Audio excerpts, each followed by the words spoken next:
Hello and welcome to The Insider, a show designed to clue you into the biggest news, events and announcements inside the video games industry, discussing with you some things you may know, some things you may not, and the glue that holds it all together is a little bit of my own opinion. My name is Paul James, thank you very much for watching, and let's kick off another episode. The seals of the apocalypse have been broken. So things have finally gone full circle. THQ, a studio that was dead, once dead, officially bankrupt, has now reformed. It's acquired studios, it's acquired IP, it's back to where it once was. And that's a huge deal given the story that followed that publisher for quite some time. In this week's episode of The Insider, I'm going to break down to you the history of THQ, how it came to be bankrupt, how it's kind of rebuilt itself, and what we should expect from them in the future. So let's kick it off.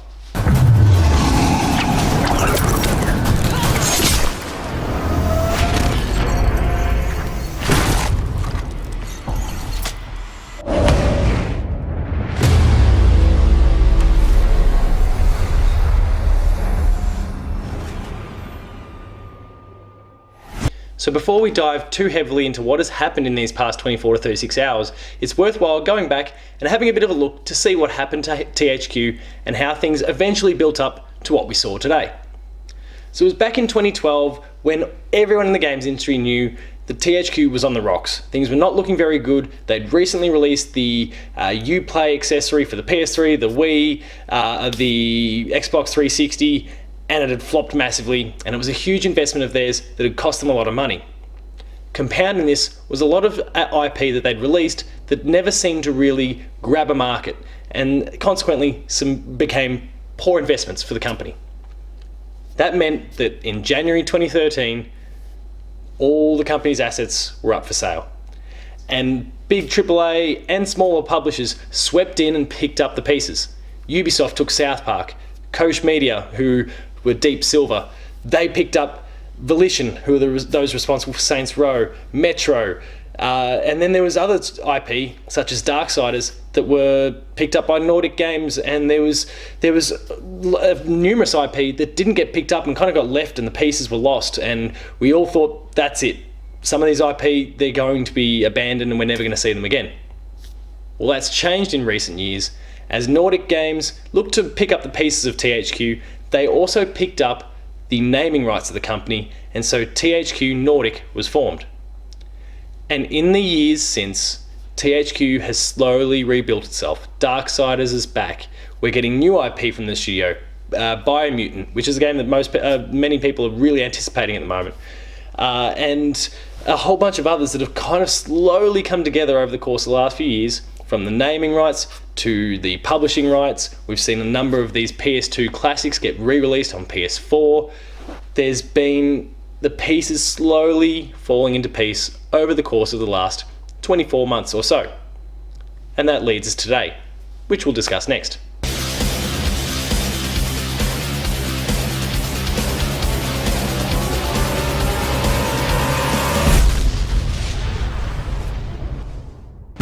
So let's take a bit of a look at what's happened over the course of these last 24 to 36 hours. Well, the news is broken that THQNordic has acquired Koch Media. Koch Media being the group that picked up some of those pieces from the THQ bankruptcy sale, including Metro, Dead Island, and Volition. Those were probably the big three that they picked up from that sale, as well as a few others. Well, they've been picked up by THQNordic for 121 million euros.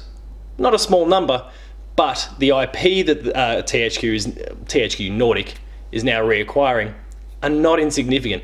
Metro Exodus is looking fantastic. And when you add that to the suite that is Darksiders 3, Biomutant, and several other projects that are inevitably still to be announced, suddenly the catalogue for THQ doesn't look too bad. So when you can bring Metro into the fold, when you can bring Volition back, and presumably a new Saints Row game, not this Agents of Mayhem rubbish, and then some of the other IP that they'd picked up along the way, and the sort of things that was going on at Koch with publishing rights. They had a publishing and distribution set up in Europe. There was lots of cool things going on at that publisher there, and by bringing that into the fold, THQ has really expanded what they're doing, or THQNordic has really expanded what they're doing. Things are going well for that publisher, and now's the time to strike.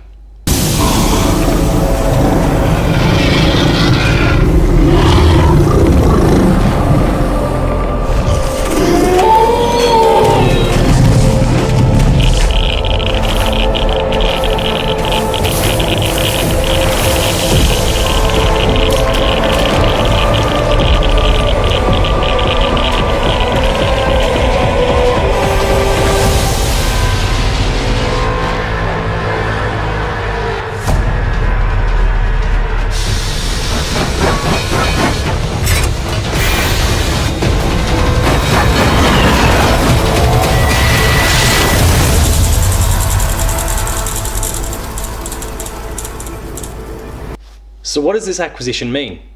Well, these sorts of things don't happen by accident.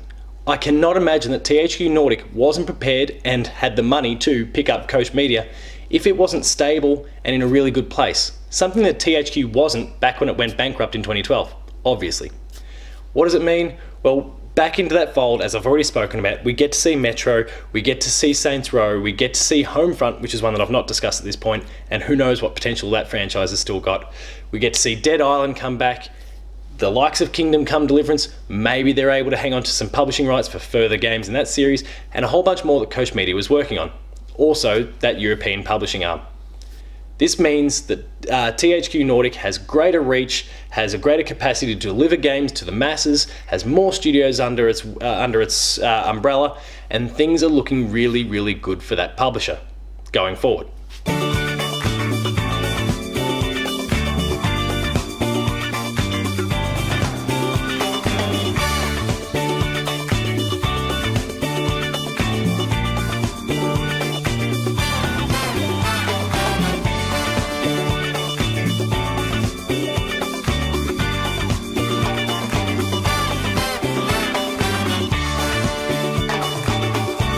So what does this mean for THQNordic and Deep Silver?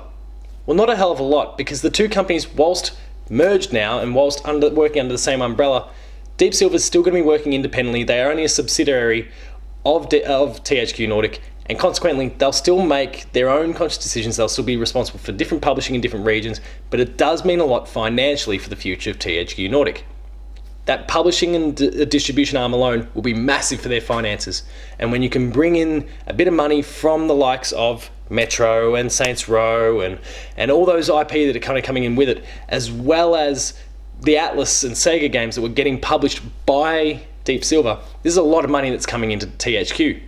There's a lot of money that can then be put into development of new IP, supporting current IP, and really will allow THQ to flourish going forward. There's reason to be so excited for some of those Deep Silver games. There's so much reason to be excited for the likes of Darksiders 3, for the likes of Biomutant, and much more that's being worked on by THQ. This allows them to put a bit more money into the likes of a potential Blob 3 sequel. We've seen both games get released on the current gen platforms now. Maybe it's time for them to build up and develop a third game there. There's a lot of potential here that could really have great implications for the future of THQNordic, obviously for Deep Silver, and for the games industry. A lot of concerns were being made over the years about the death of the middle tier, THQ being a major part of that middle tier. Well, now that they're back, maybe we'll see a lot more of that product. I'm sure their ambitions will be higher, but it does mean a lot for them, financially, for the industry as well, going forward. And as for 2019 and beyond, well, there's a lot that we don't know yet, but with the number of studios that they've now got under their umbrella, that's a lot of projects that can be developed, and I'm sure we'll be hearing a lot more about them as the year progresses.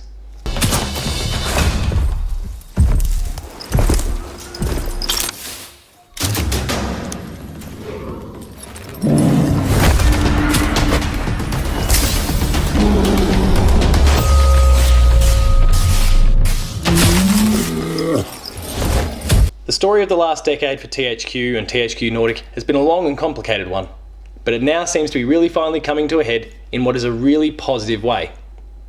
If you've enjoyed this episode of The Insider, please make sure to like, share and subscribe. All those buttons are down here below, and that gives you access to weekly episodes of The Insider, Patched, The Video Games Club, Player 2 Plays, there's tons of them, trailers, and a whole bunch more. All that stuff can only be found at Player 2 on YouTube. That is youtube.com/player2netau. Again, there's lots of exclusive shows there. It's really well worth checking out. If you enjoy written content, please make sure to visit the website player2.net.au, and that allows you access to reviews, previews, news, features, opinion pieces, the Player 2 Writer's Draft. There's heaps of stuff, and of course just basic ongoing news. There's so many things that are all available at the Player 2 website, and all that stuff is contributed to by some of the best talent in the country, so please make sure to go and check it out. For ongoing updates, make sure to catch me at PaulJamesP2, where I'll be rambling about who knows what, as well as sharing links to a whole bunch of my pieces, and the website, Player2AU on Twitter, where you can get absolutely everything we do, from video to written form. It's all there for your consumption and your enjoyment, so please consider going and checking it out. Until next week, Thank you very much for watching. I'll see you later.